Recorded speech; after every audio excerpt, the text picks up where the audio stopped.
Hello,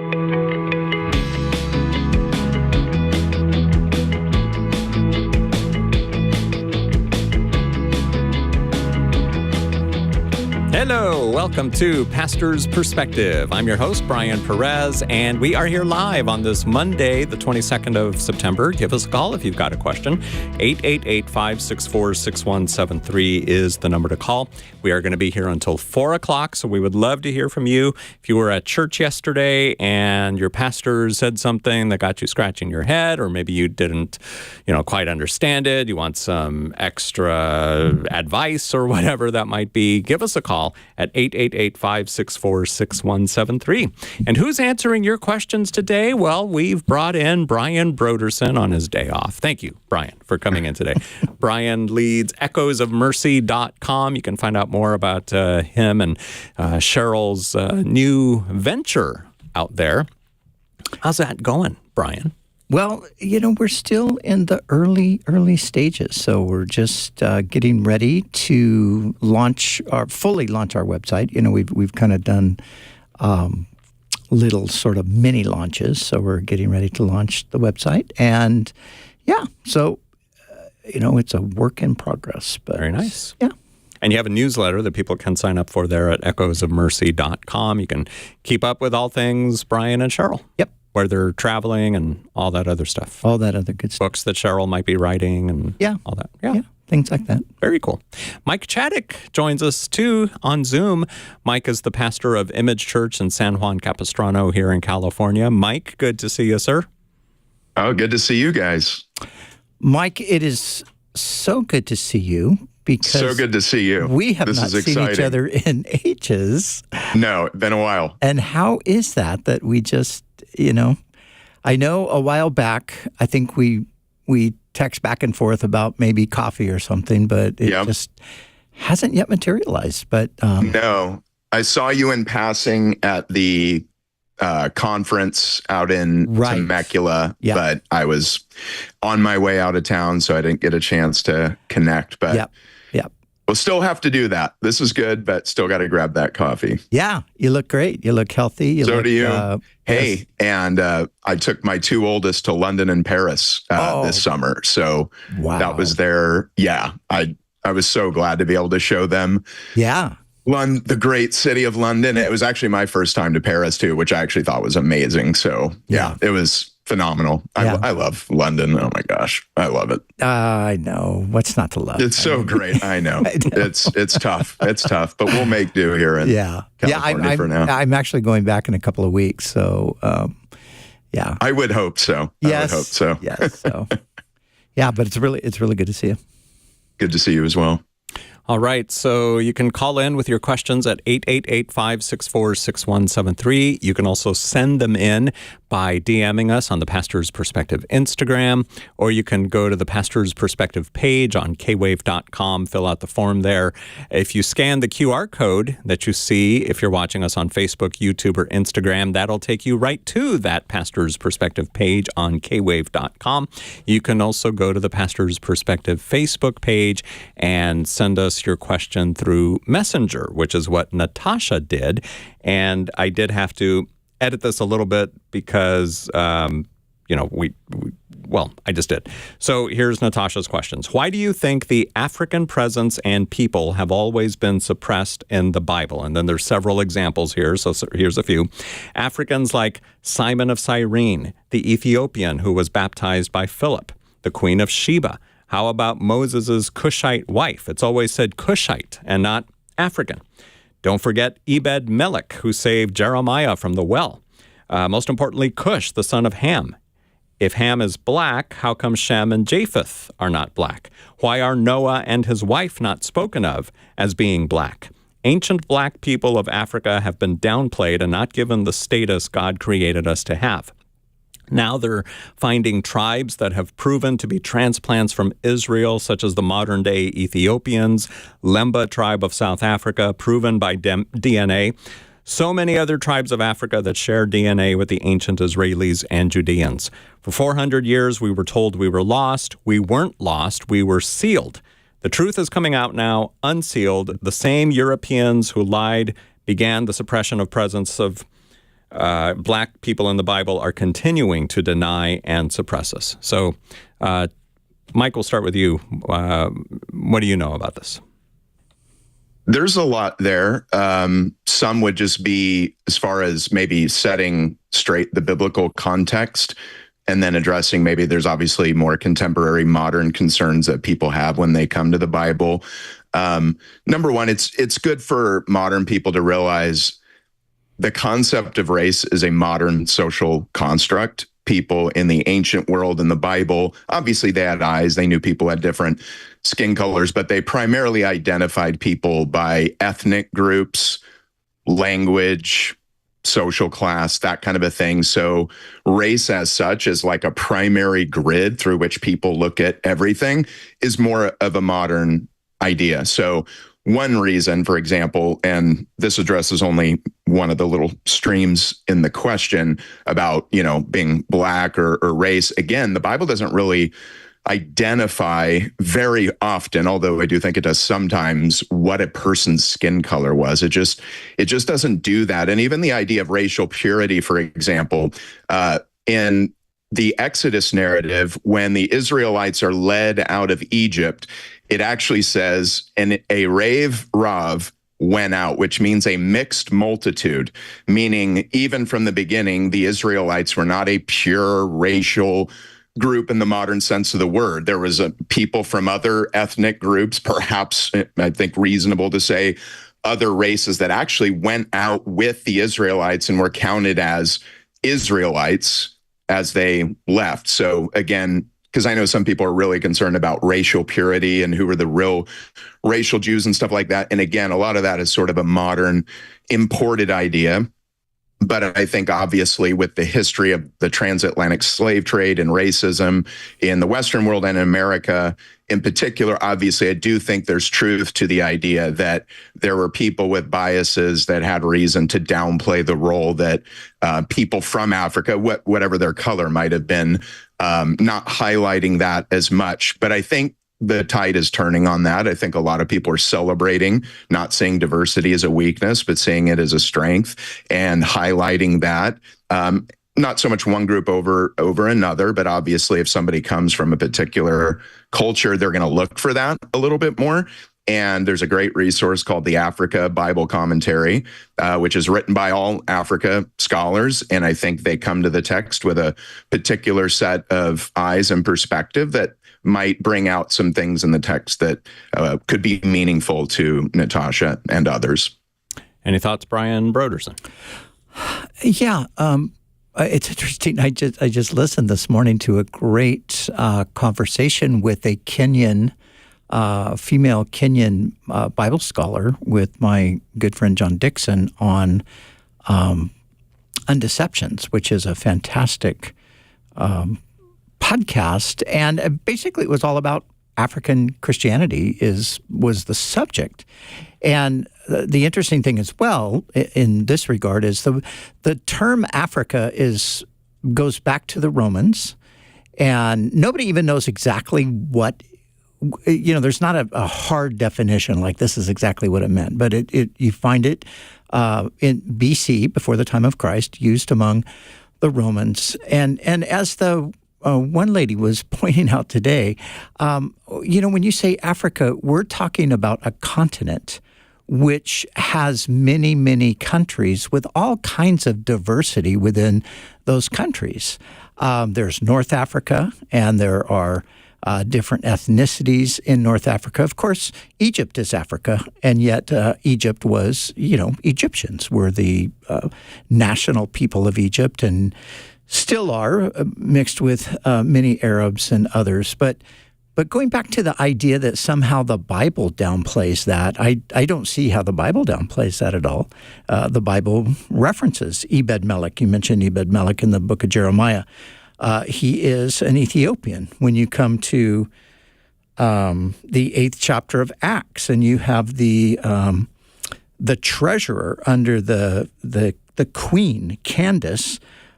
Here you have, a person who's a ruler in Ethiopia. He's a high-ranking political official. So I don't see how that is downplaying.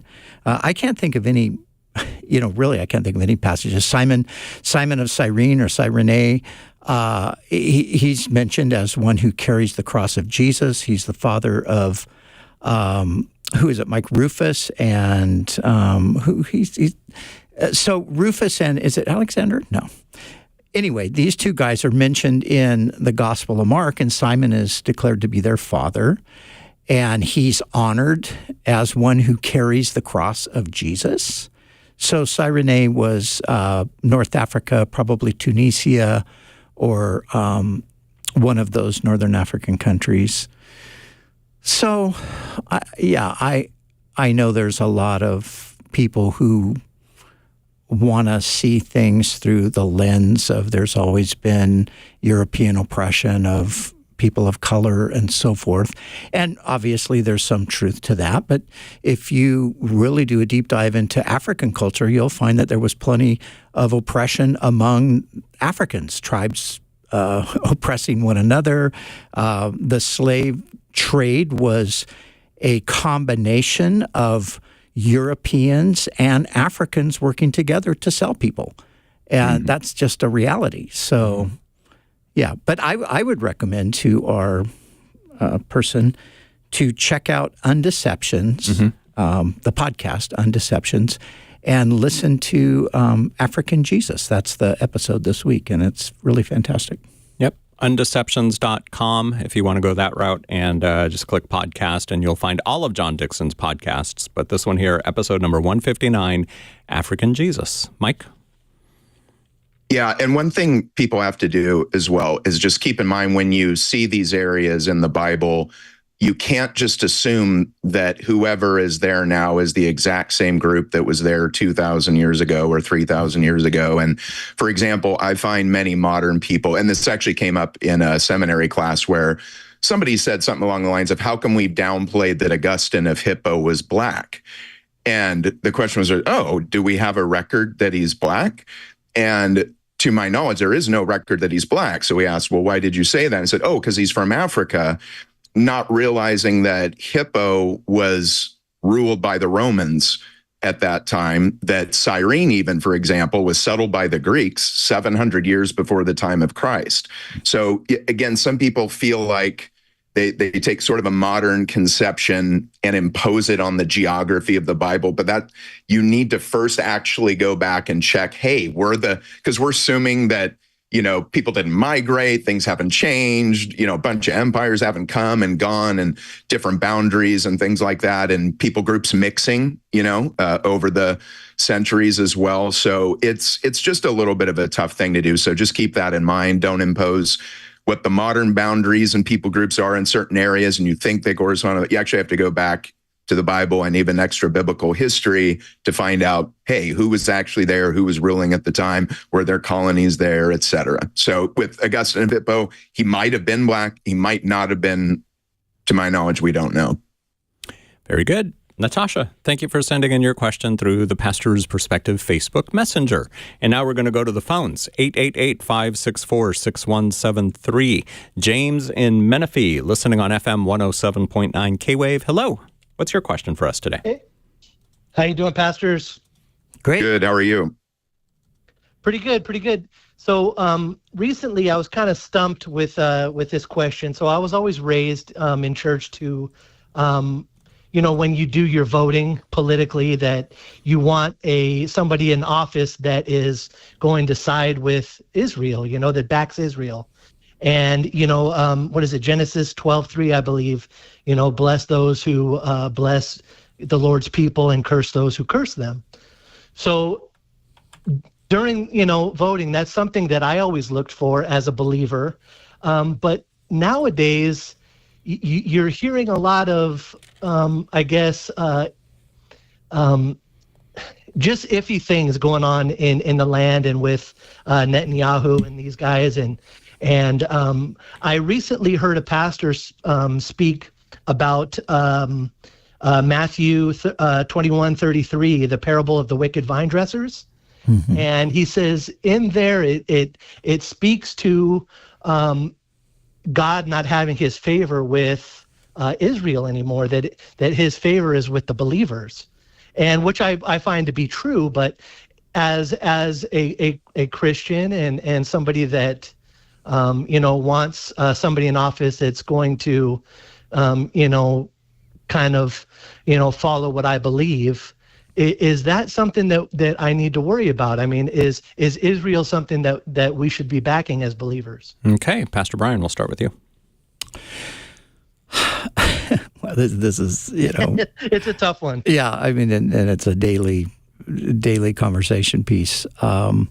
So just yesterday, I think it was, Britain, Australia, Canada, and of course France have all come out in support of a Palestinian state, and dividing the land and demanding that Israel give back the West Bank and all of this sort of thing.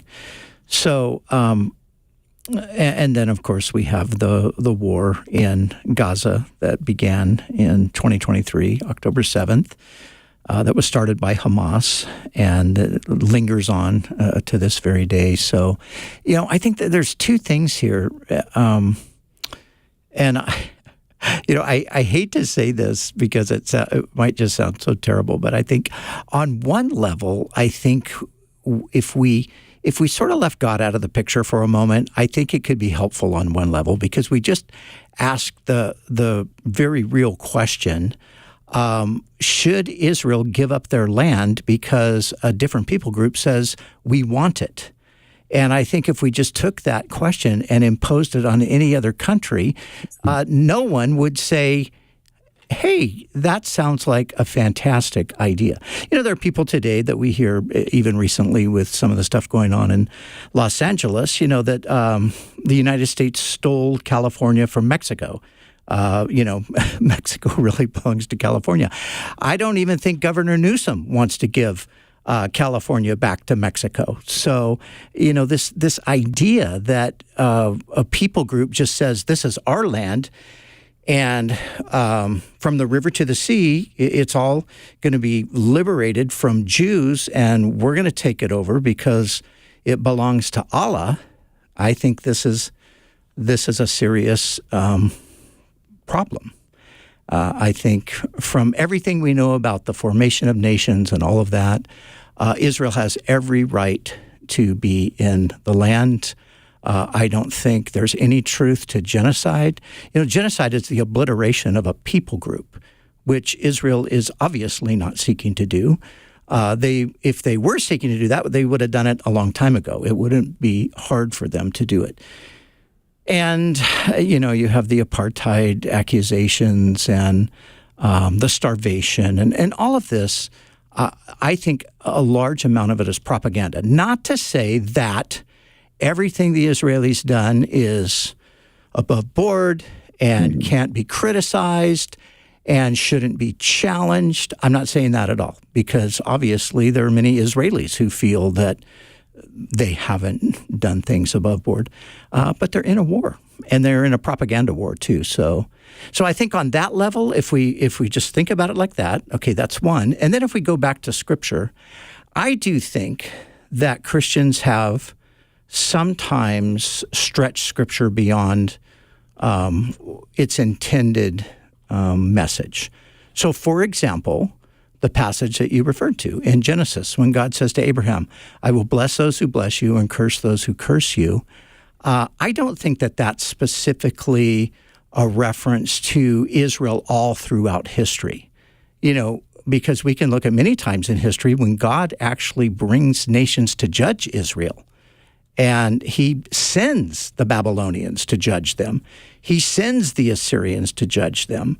And so I think to say the modern state of Israel, everybody has to bless it, because if you don't, either God's not going to bless you or God's going to curse you.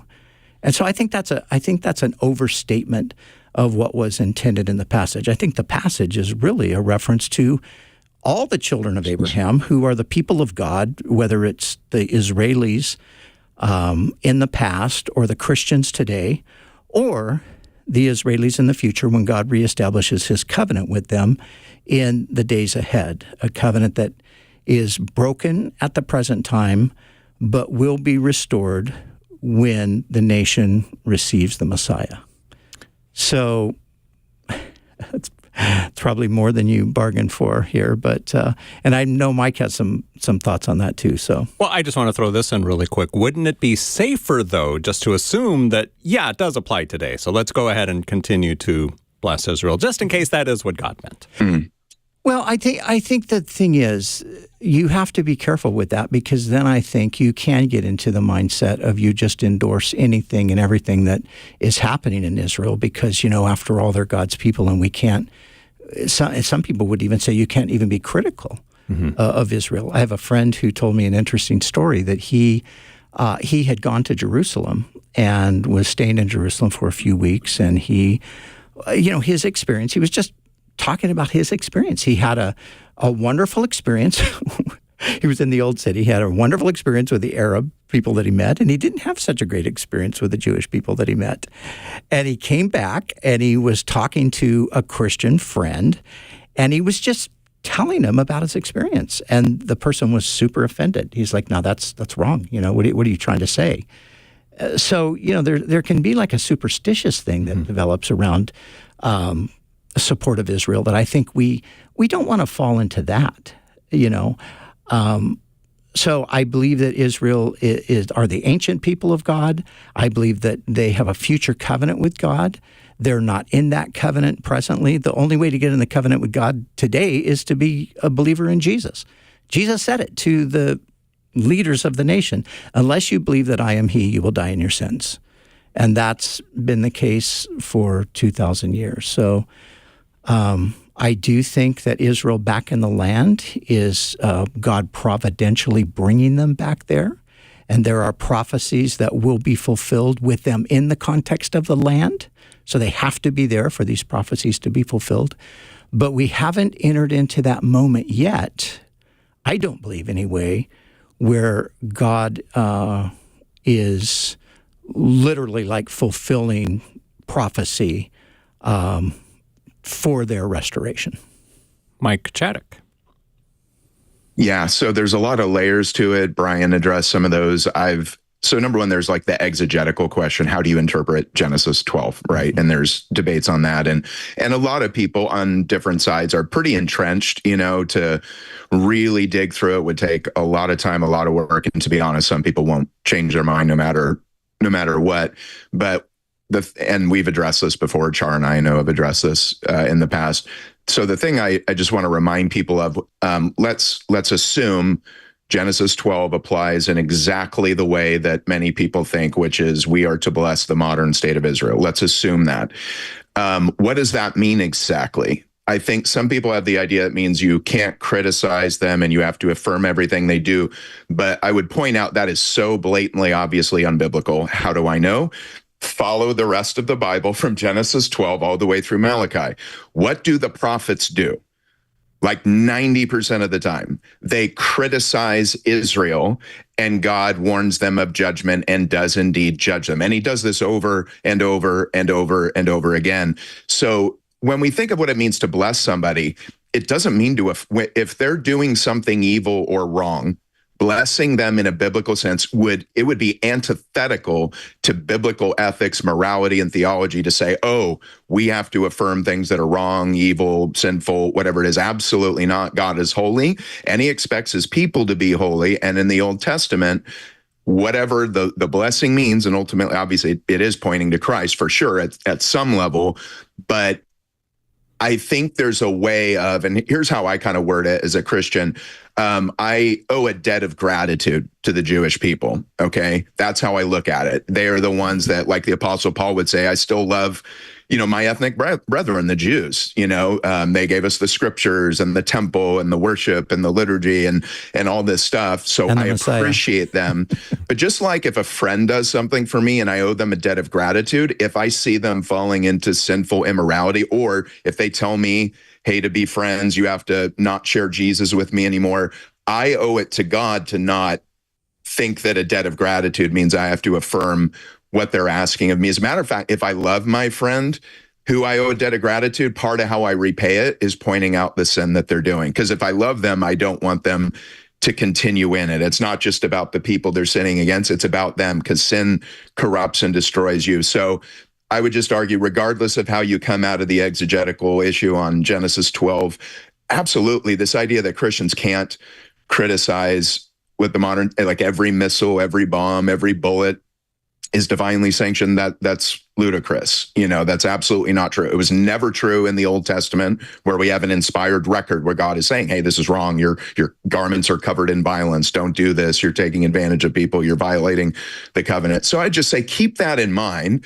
You can still work to try to bless, Israel and the state of Israel, or Jewish people. Some people see differences between the state and the government versus just Jewish people more broadly. So not sure where you come down on that. But either way, I would just remind, just like anybody else, as a Christian, if I owe a debt of gratitude to somebody, that doesn't mean I owe it to them to affirm anything that's sinful and wrong. Mm-hmm.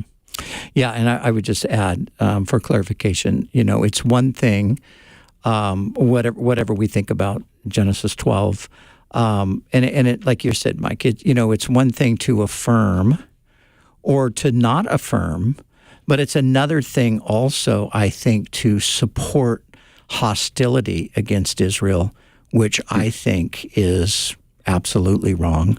And I think to capitulate to Hamas, essentially, and radical Islam, to appease them like these Europeans and Australians and Canadians are doing, I think is the height of foolishness.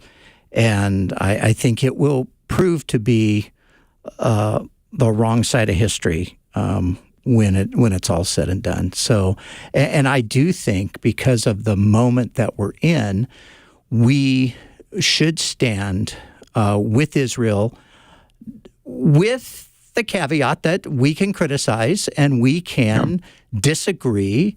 I have a bunch of Israeli friends, and some people love Netanyahu, some Israelis hate Netanyahu. So this is a in-country battle as well as it is kind of a global thing too. But I think the turning, the obvious turning against not just Israel, but the turning against Jews in the culture, the very real rise of anti-Semitism, I think is diabolical. I think that the devil is the force behind all of this stuff. So, but I do think as Christians we need to be wise too, and we need to make sure we're interpreting and understanding Scripture and applying Scripture properly, not just sort of, I heard somebody say this one time, therefore this is what it means, and this is how I have to respond in light of it. Mike, I'll give you 60 seconds. Yeah. And, since the question was too, like, kind of who, voting for people, and is that about, and I couldn't imagine voting in good conscience for anyone who is anti-Israel. Like that's just their, not on like an issue. Hey, I think Israel shouldn't have done. Yeah. No, just my posture as a Christian is pro-Israel. That's my posture. Yeah. Now, having said that, we want to support them. They're, like Brian said, their right to exist. But in terms of, okay, how exactly are you going to assault in Gaza and our kids getting hurt and all that? I do think we have a right to speak into that, hopefully knowledgeably and not ignorantly, based off of sound bites. All right, James, hope that answers your question. Thanks for calling in today here on Pastor's Perspective. Chris, you're going to be next. We're going to take our break right now, so I don't want to take your question until we come back. And everyone else who wants to call in, you've got about 30 minutes. 888-564-6173 is the number to call. I'm Brian Perez here with Pastors Brian Brodersen and Mike Chaddick. Brian from echoesofmercy.com, and he also teaches on Sunday nights at Calvary Chapel, Costa Mesa. Mike Chaddick is the senior pastor of Image Church in San Juan Capistrano, California. And what? Well, I teach here because I'm Pastor Emeritus. Oh, yes, Pastor Emeritus. Your title keeps changing, it seems like. Hey, how was the baptism yesterday? I just have many titles. And the baptism yesterday was fantastic. It was so, really, really good. I'll tell you a quick story about that when we come back. Ooh, cool. All right, so we'll hear that story and we'll hear your questions. If you're watching online, Facebook, YouTube, or Instagram, call in and ask us whatever it is you want to talk about. The Bible, the Christian faith, 888-564-6173.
on Pastor's Perspective. 888-564-6173 is the number to call. I'm Brian Perez, and answering your questions today, we've got Mike Chaddick, the pastor of Image Church in San Juan Capistrano. He's joining us there on Zoom.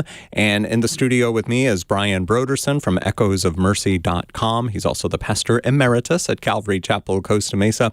And Brian, as you see Pastor Mike there on Zoom and all those books in the background, are there any that you want to borrow that maybe next time Mike is here in the studio he can bring? And you've probably read them all.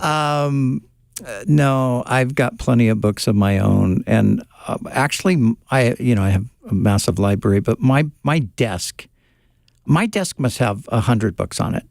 And yeah, mine too. And I'm reading like 7 of them all at the same time. And it's just like I look at my desk and think, this is a disaster. What is this? And Mike is younger than I am. He's brighter than I am.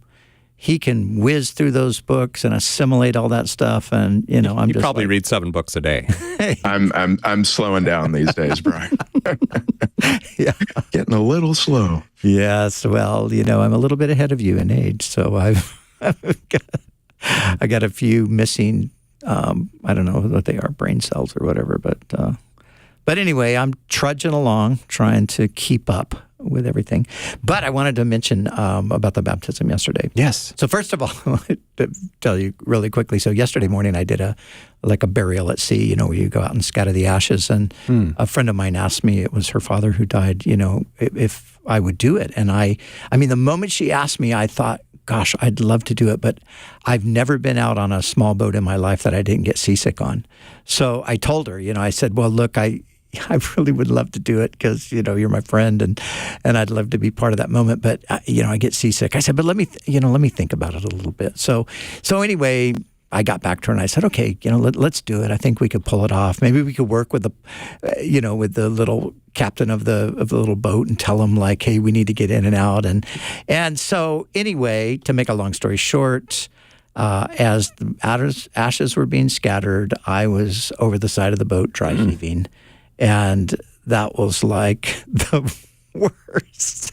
I don't know if I'm sure many of our listeners have been seasick. The thing about seasickness is it is literally like the stomach flu hits you in a minute. You're standing there, you're kind of okay, and then you start sort of feeling a little woozy. And then the next thing you know, you got the stomach flu for as long as you're out there bobbing around. So that was my morning, but then we had the baptism yesterday afternoon. Yeah, it was very, very sweet. A lot of great stories, but one story that was really cool was a young guy, I think he's 21 or 22.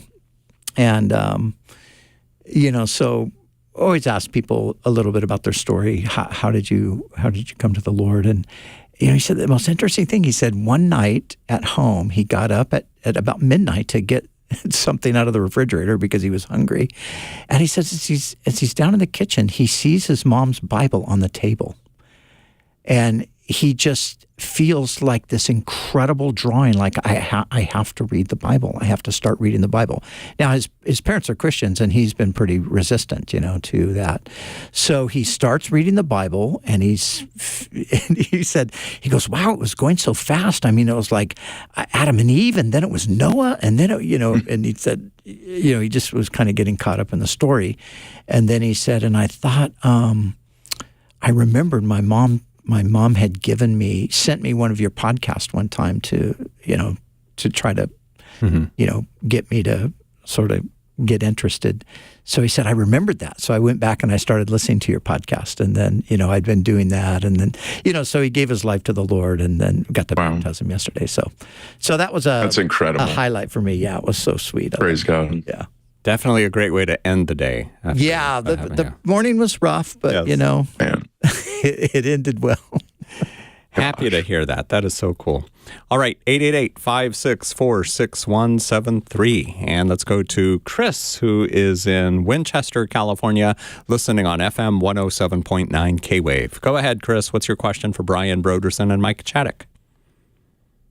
Hello, good morning, guys. Good afternoon, guys. Thank you. Because You too. It's live now, right? Yes. Yeah, because most of the time I listen to you during your podcast because I'm on a night shift. So every time I go home, I I listen to you. Or no, not go home, but going to work. Yeah, cool. I listen to That's you. great. Now, I have a mixed emotion towards the LGBTQ something. I could not pronounce it the right way. It's hard to keep those letters straight, yeah. Yeah, because I am a straight man. I'm a straight guy. But I have mixed emotion towards them because I have somebody very close to me who has both a gay brother and a lesbian sister. Mm-hmm. And they already were, when they were still kids, they behaved that way already. Okay. Since the time that they were still kids. And I'm trying to how can I reconcile, but by being a Christian that God created only man and woman, that the relationship should be between man and woman, but how can I deal with these people who are close to me too, because they're close to somebody I love? Now, how can I deal with them, and how can I help them understand what God has created? Now, do these people profess Christianity at all? The gay brother and the lesbian sister, are they saying at all that they're Christians? No, they're not Christians. Okay. Mike, what would you say to Chris? Yeah, well, I'd say, number one, we live in a time of identity politics where people define themselves in a variety of ways. And for a lot of people, those labels, so LGBTQ or whatever else, I mean, it could be anything, becomes their core identity. But this is why I think it's so important to always bring back into our own minds, I think, as Christians, that all human beings are made in the image of God.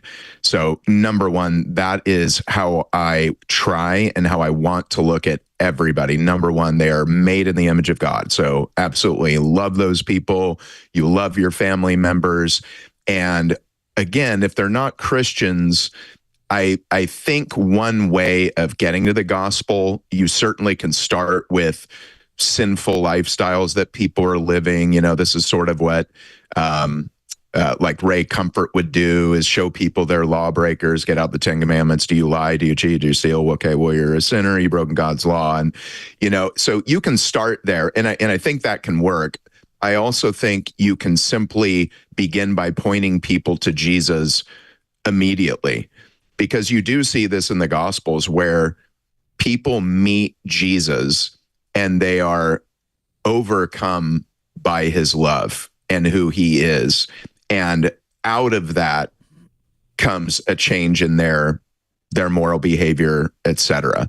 So I think, again, sometimes as a strategy anyway, I think sometimes you can lead with, oh, hey, this is not God's plan for your life, right? You could begin that way. That could work. On the other hand, if you think about it, well, if this is not God's plan, well, the fundamental problem is they don't want God already at this point.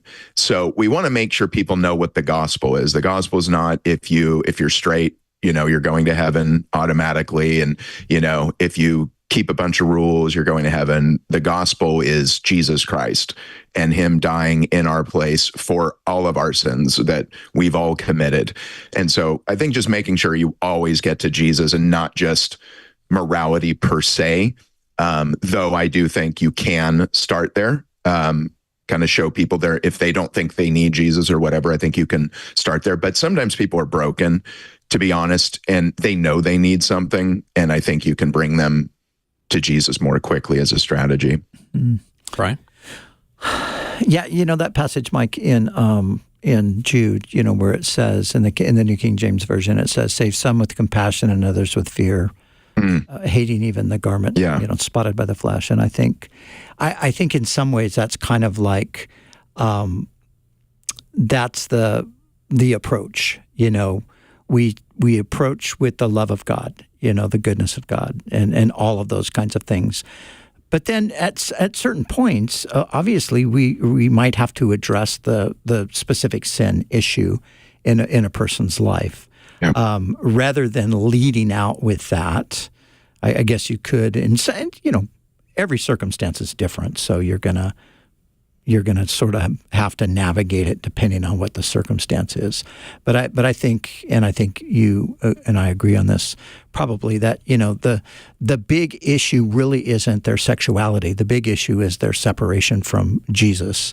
And if they come to Jesus, they will discover that He does have a divine plan for their sexuality that they will then, by His power, conform to, because that's what He does. He changes us. We don't change ourselves. He changes us as we come to Him. So I think that, because I think so many times it's like with hardly any other person are we thinking very much about their sin, their specific sin, when we're dealing with them. We're not ready to go at them with, well, hey, you're a fornicator, so let's, you need to repent of that, or you're a drinker, or you're a gossiper, or whatever it is. But sometimes it's with the gay thing. It's like we think we have to go automatically to that, and I think, well, let's just remember that's just another dimension of sin. And so we might go there specifically, but we might not. And I think you probably know this, Mike, but somebody we both admired from years and years ago, Lloyd Jones, the great British preacher. Lloyd Jones had an interesting, I don't know if it was a policy, but if that was the right way to refer to it, but he never addressed specific sins. He addressed sin, because he said the specifics are all, they're sort of incidental to the bigger issue of sin itself. So he felt if he just addressed sin and helped people understand they were sinners, the Holy Spirit would then put the finger on the specific sins that they needed to deal with. So I like that, because I think, using a medical analogy, sins, lowercase, plural, is symptoms, right? Yes. Like this is the symptoms. The disease is capital S, sin. Right. Our sinful nature and our separation from God. That's the disease. So we have to think about it. If the great physician is using us as His ambassadors, His agents in the world, if we see symptoms are easy to see, right? Like a lot of times, and many people who are LGBTQ will be very vocal about that, right? Like the stickers, like shirts, whatever. So, you kind of know. And, there's people that really want you to know about that. And then there's other people who are like, whatever, this is something I do. It's not like that big of a deal. Yeah. So symptoms sometimes will be very obvious, but never let that confuse you with the disease. Yeah. The disease is actually sin. And I think sometimes, even us Christians, maybe there's a sin that it's particularly strange to us personally. Maybe it's particularly unusual in our culture prior to this time. Mm-hmm. And so I think it just really sticks out in our minds, and we're almost tempted to believe that's the disease. Yeah. But that's never ultimately disease. And therefore, the only cure is the gospel. Yeah. The cure is not just stop drinking, just stop, sleeping with a bunch of women, or, people of a different, that's good if you can not do that, but that doesn't save you. That would be legalism, just make yourself better, but it doesn't cure the deceitfulness and wickedness of the human heart that only the gospel can cure. Yeah. And, thinking about that analogy you gave, Lloyd Jones, of course, being a doctor, that's exactly how he would look at it, right? I love that. Yeah, there's all kinds of symptoms here, but let's get down to what's causing these symptoms. Very good. Chris, thank you for your phone call today here on Pastor's Perspective. 888-564-6173 is our number. Let's read at least one question that was sent in online. This one on the kwave.com Pastor's Perspective page, which you can easily get to by scanning that QR code if you're watching right now on Facebook, Instagram, or YouTube. Donald from Rialto writes, "Hi, pastors. I just had a question about dogs and perhaps animals in general. Can they see angels and demons? Now, perhaps they just bark and growl at anything, but I've noticed sometimes they bark at seemingly nothing and will stare in a certain direction while growling. So I'm just wondering. It's something I've always wondered about," says Donald. What do you think, Brian? Well, I wonder too. I mean, last night my dog was going crazy and I said to Cheryl, "What's he barking about?" And she said, "I don't know. He just running around barking." So maybe I haven't had a chance to connect with Barnabas today on it, but maybe I'll ask him what was going on. I have no idea. Of course, we can't know that stuff. Mike? Yeah, well, funny enough, so we have two dogs. We have a Great Dane and an Amstaff, and we've asked that question, actually. It does seem like, they're looking at something, right? So you don't know, but again, maybe, who knows? They're just dreaming about a big bowl of food they're not supposed to have, human food or something. But one thing that is interesting, like we were looking up the ancestry of the Great Dane, and one of the beliefs was they would ward off evil spirits. That was one of the beliefs. And I was just at the British Museum, and again, they always have these pictures of these animal, beast-like human things that they would put these statues to kind of ward off evil. So there's certainly a belief that they did. Whether they actually do, I believe the debate will continue. The only person who could weigh in on this was a donkey thousands of years ago. I was thinking that, yeah.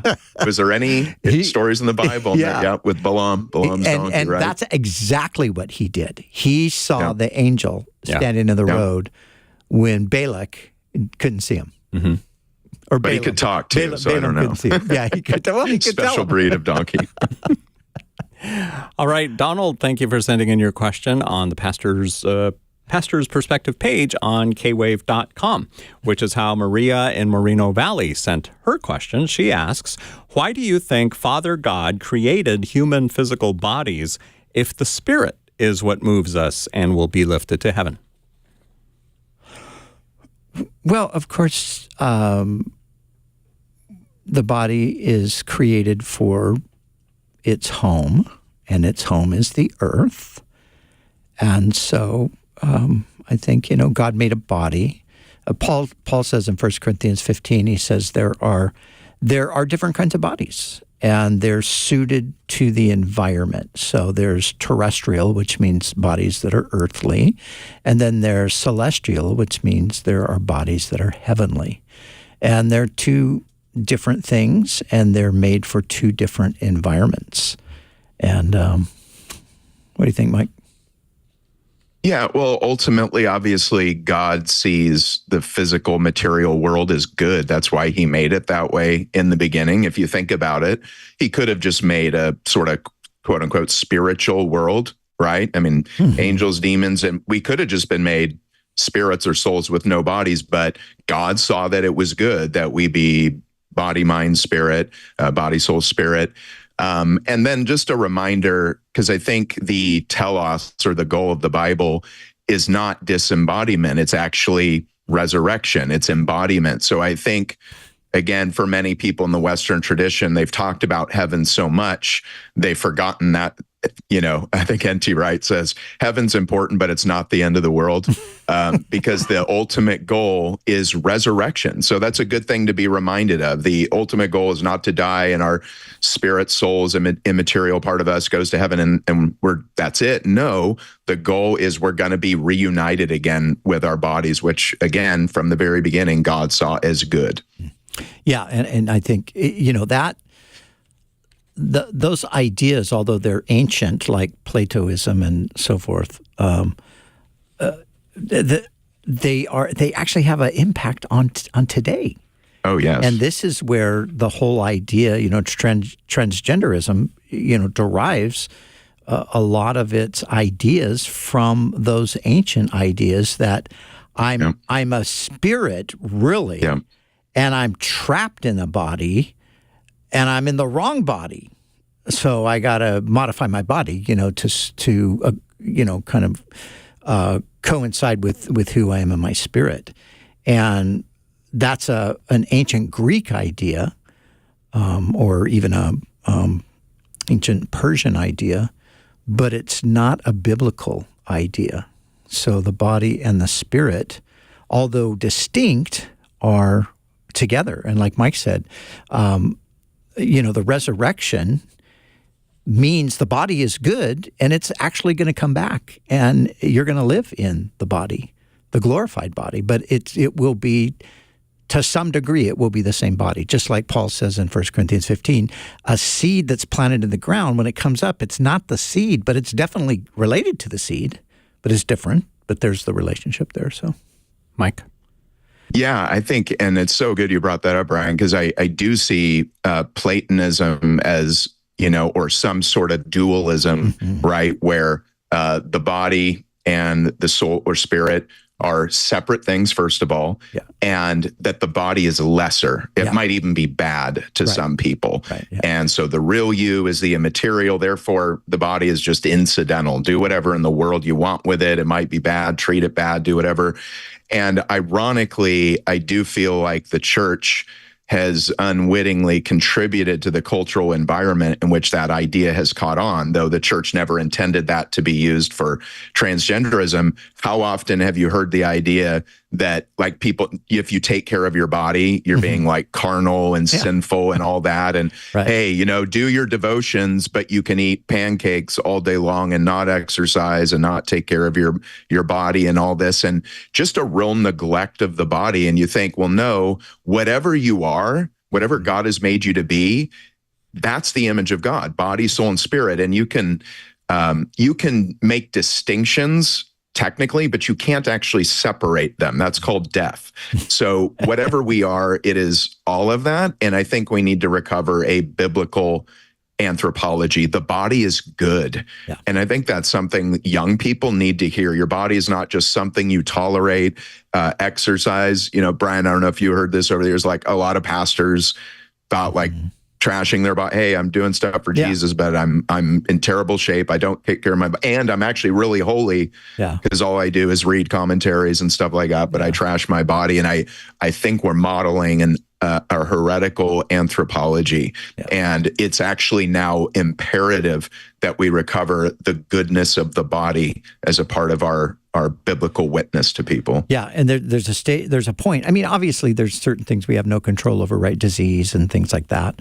But if you do have control and you can choose to either take care or not take care of your body, there's a point in life where you will really wish that you had taken care of your body. You will hit a point where you realize, heck, I'm already worn out and I'm not done yet.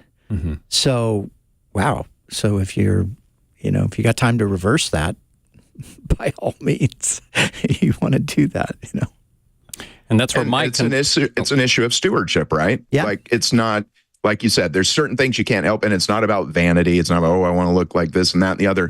No, it's about stewardship. And this is not just a possession you have. This is part of who you are. I think that's the point, is that the body is not just a vehicle. That was like Plato's view. It's just a vehicle. The soul operates up there with the controllers. No, what the Bible, I think, argues in a fantastic book, by the way, that goes through all the exegesis and the history. It's called Body, Soul, and Life Everlasting, Biblical Anthropology and the Monism Dualism Debate by John Cooper. One of the best books I've ever read on that. He goes through all the texts talking about this idea, how we've wrongly taught people that the body is something lesser than the soul or spirit. No, it is not. It's a part of who you are, and you have to take it seriously that way. So, and like you said, as a pastor, how many times have we gone to visit sick people in the hospital? And again, sometimes they couldn't do anything about it, but other times you're just like, please, if I, as a pastor, if I love you, I want you to take care of your body. I don't want to have to come visit you in the hospital because you neglected your physical health. Yeah. And we do live in a time where most jobs are sedentary. That's the reality of it. High caloric, low nutritional value food is available. It's the first time in human history when poor people can be overweight. Yeah. Literally, think about that. Like that is an epic change in the history of the world that was never possible before. So I think we have a particular cultural challenge which previous generations of Christians probably didn't have to worry about. There wasn't enough food for them to be overweight. They're walking everywhere, that kind of stuff. Mm-hmm. We live in a different time. And so I just think we have to be conscious about that. And I think recovering the goodness of the body as a part of your identity will actually help push back against the transgenderism tide that's turning. The book that Mike just mentioned, it's called Body, Soul, and Life Everlasting by John Cooper, if you want to look that up. All right, we're out of time on today's episode of Pastor's Perspective. Thank you to everybody who called in and participated. We will do it again tomorrow. So if you weren't able to participate today, participate tomorrow. We open up the phone lines about 7 minutes before 3 o'clock, and we would love to hear from you. For Brian Brodersen and Mike Chaddock, I'm Brian Perez. Thank you for listening and watching. We'll be back tomorrow on Pastor's Perspective. God bless.